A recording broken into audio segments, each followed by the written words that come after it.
merek aftermarket memang. Ya. Itu baru dipasang 2 hari udah oblak. Waduh. Part A yang bunyi, nanti bunyinya merambat Kak, sampai ke setir, sampai ke bagian dek kaki. Mobil di jalan keriting tuh semua bagian kaki-kaki itu bekerja ya. Mengkerucut dari 3 tadi itu siapa yang kena? Mengkerucut dari pengalaman kami. Ya. Jadi karena shock itu dia partnya di bawah, bunyinya bisa merambat ke bodi. Tapi rata-rata di kilometer 100.000 itu udah ada mulai. Komponen apa yang bisa menyebabkan mobil atau pengendara itu berbahaya yang berhubungan dengan kaki-kaki yang bermasalah? Assalamualaikum warahmatullahi wabarakatuh, Sobat AHpedia, selamat sore. Tak lama lagi kita akan berbuka puasa, tapi konten tetap akan kita sediakan untuk teman berbuka puasa. Masih bersama GK Auto di Jogja Wonosari. Kita sudah ada Mas Ian nih. Assalamualaikum Mas Ian. Waalaikumsalam Atau baik. Dan Sobat AHpedia. Dan sobat-sobat AHpedia semua. Ya, lama kita tidak bertemu Mas Ian. Lama Pak, cukup lama sekali. Cukup lama sekali ya. Tahu-tahu udah puasa aja ya Pak ya. Iya, temu-temu udah puasa nih. Iya, udah puasa Pak.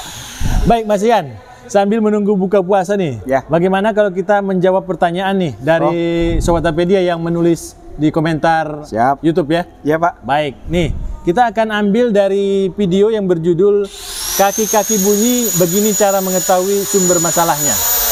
Itu yang sudah kita buat videonya. Nah, ada muncul pertanyaan nih. Pertanyaannya baru 12 hari yang lalu ya.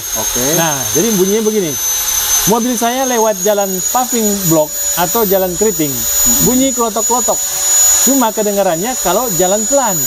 Ternyata penyakitnya di karet support depan dan shock breaker. Apakah hal itu sama di kendaraan lain Kak dengan kondisi seperti itu Mas Ian? Kalau menurut saya Pak, kalau untuk kondisi seperti itu, emang bagian tersebut atau support shock dan shock breaker itu semua mobil bekerja saat jalan keriting. Kalau emang part itu rusak atau emang udah ada free play main atau kendor karena udah pecah, itu pasti bunyi. Jadi bisa disamakan kalau emang hal tersebut terjadi di mobil, bisa Pak. Jadi kalau kendaraan Sobat AHpedia mengalami hal yang sama, bunyi di konblok klotok-klotok, bisa jadi itu atau bisa jadi hal yang lain. Apalagi itu yang lain tuh kemungkinan? Kemungkinan pertama bisa member AC, kedua bisa rack steer, long T-rod end juga bisa Pak, tergantung kondisi. Kebanyakan sih bushing stabilizer dan conrod-nya. Iya, banyak banget karena saat mobil di jalan keriting tuh semua bagian kaki-kaki itu bekerja semua. Ya, nggak bisa dipisahkan ya? Nggak bisa dipisahkan, sambung kesinambungan. Berkesinambungan. Part A yang bunyi, nanti bunyinya merambat Kak, sampai ke setir, sampai ke bagian dek kaki, begitu. Karena tadi dia berkesambungan. Iya. Baik. Nah, kita jawab pertanyaan kedua ya Mas ya. Siap Pak. Nah, ini terima kasih udah sharing ilmunya, sangat bermanfaat. Sayangnya jauh di Jogja. Saya di Jakarta katanya. Sambil liburan Pak. Nah, ambil liburan Mas ini. Nah, itu perkara bunyi-bunyi dia belum menemukan nih X-Trail T32. Sudah ganti shock, ganti bushing, arem, ganti link stabilizer. Ternyata bunyi krik-krik saat bodi ngayun belum selesai. Mungkin seperti yang dijelaskan di kaki-kaki, mounting ke bodi atau mobil saya bawa ke Jogja ya, kata gitu. Oh gitu Pak. Kalau secara biar lebih jelas gitu, kita harus pengecekan langsung Pak. Cuman perlu diketahui saat pembongkaran shock, karena saat mobil terkena beban kan dia pasti bergoyang ya Pak ya. Itu kalau untuk mobil X-Trail khususnya T32 yang generasi terakhir ini kan, dia kan ada untuk semacam recall Pak, untuk springnya. Tahun berapa itu recall? Itu kurang lebih tahun di 2015. Ya kan keluarnya 2015. Iya, 2015 tuh. Iya, sekitar 3 tahun kemudian. 3 tahun kemudian. Ada recall. Ada recall. Itu bisa dicek di dealer resmi langsung bisa, atau kita juga bisa, sama aja. Itu jadi untuk fisiknya itu springnya Pak, coil spring yang kayak per ini. Iya, springnya harus diganti. Springnya itu ada perbedaan diameter Pak, yang tipe baru sama yang lama. Ada penyesuaian ukuran diameter si bearing sama si coil springnya gitu Pak. Apakah pada saat recall tidak semua mobil datang untuk banyak? Banyak. Itu kan ada message langsung Pak ke pemilik mobil dari dealer. Kemudian dari pembeli kan kadang mobil udah dijual Pak. Oh iya, nggak disampaikan ya. Wah kasihan ya. Yang ada di dealer resmi kan customer pertama pasti kalau belum pernah ke dealer lagi. Iya betul. pemilik kedua kadang nggak nerima. Kontaknya juga nggak diperbarui ya. Pada saat balik ke mana, ke bengkel resmi ya. Iya. Oh, oke. Banyak Pak, banyak. Jadi, tuh coba sobat Pak Cuatopedia yang bertanya, ada Mas Raldin. Coba cek ke mana? Ke dealer dulu. Resmi boleh untuk ngecek, ini udah dilakukan untuk recall. Recall belum? Iya. T32-nya gitu ya? T32-nya untuk shocknya. Coil spring Pak khususnya. Coil spring. Iya. Oke. Baik, ini jawaban dari orang yang ahlinya di situ dia. Kebetulan kemarin sempat lama Pak sekolah di sana gitu. Baik, kita lanjutkan pertanyaan berikutnya. Livina XP manual 2009. Kalau ada polisi tidur bunyi kriek-kriek. Atau Mas? Apa itu? Iya. Itu tadi Pak, punya tuh satu kesinambungan Pak untuk kaki-kaki, perlu kita cek secara lebih lengkapnya begitu, secara detail.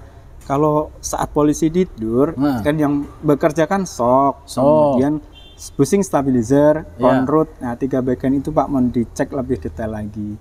Tapi kalau yang lebih mengkerucut dari 3 tadi itu siapa yang kena? Mengkerucut dari pengalaman kami, dari conroute-nya Pak. Conroute-nya.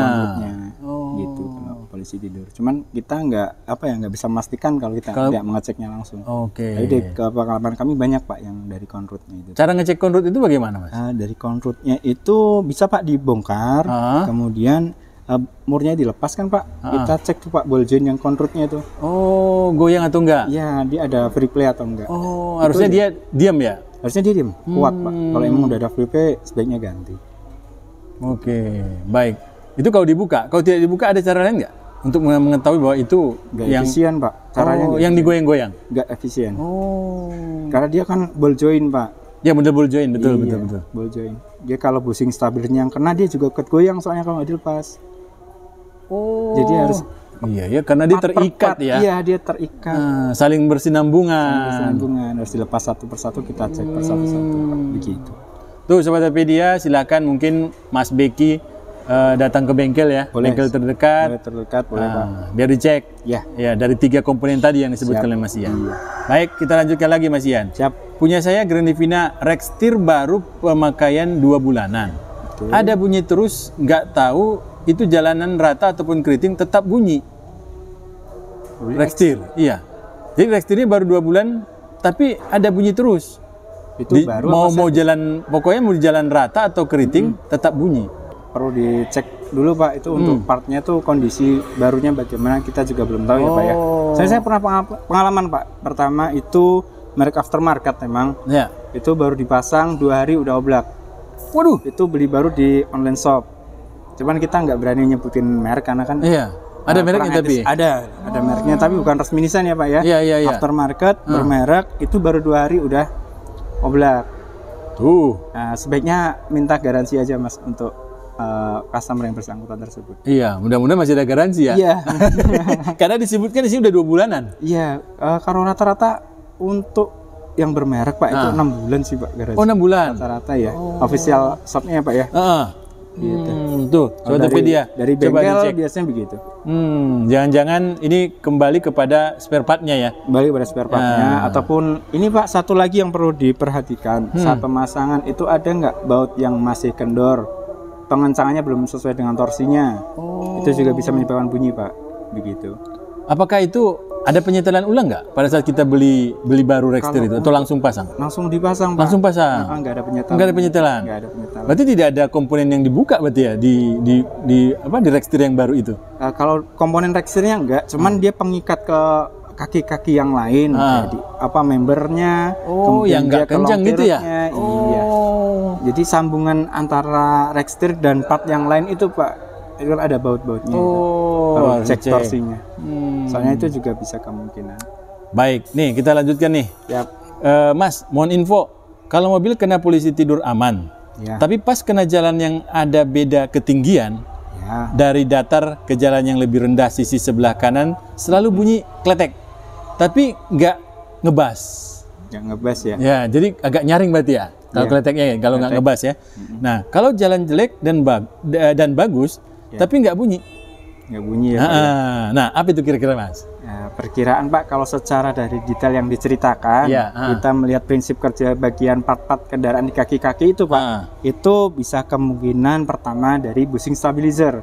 Kenapa bushing stabilizer? Karena dia kan panjang ya Pak ya.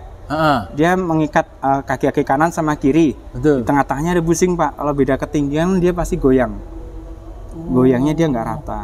Kalau emang busingnya itu udah aus atau sobek, pasti si busing tahun besi itu beradu besi Pak sama member AC-nya itu. Makanya bunyi tidak bass tadi ya? Tidak ngebas. Oh, Itu pernah, nyaring. pengalaman saya pernah ngalamin dari situ. Kemudian konrod juga bisa karena dia kan satu Pak, berpegang satu sama yang lain kan Pak. Dia bedakan kan. Oh iya, Prinsip karena dia kerjanya juga fungsinya untuk menahan ini ya? untuk menahan perbedaan posisi kendaraan.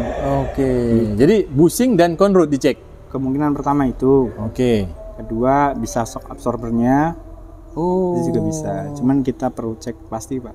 Karena shock itu dia partnya di bawah, bunyinya bisa merambat ke bodi. Iya. Oke, kalau kaki-kaki kita nggak bisa menerawang ya? Iya nggak bisa Pak. Kita Harus datang ya? pengecekan. Cuman kalau emang jauh pertama, yang kedua kan hanya ingin tahu, boleh Pak sharing-sharing pengalaman. Kita bukan ngejudge tapi dari pengalaman yang pernah kami lakukan. Gitu. Oke, baik Mas, ada lagi pertanyaan berikutnya nih. Sebaiknya karet-karet busing yang ada pada kaki-kaki berapa lama pemakaian dan harus diganti? Kalau untuk itu kondisional Pak. Kondisional. Kondisional karena apa? Setiap mobil ada penggantian oli, ada melakukan understeer atau underbody, di bengkel kami kita selalu cek kaki-kakinya. Untuk kondisi busing minimal secara visualnya Pak.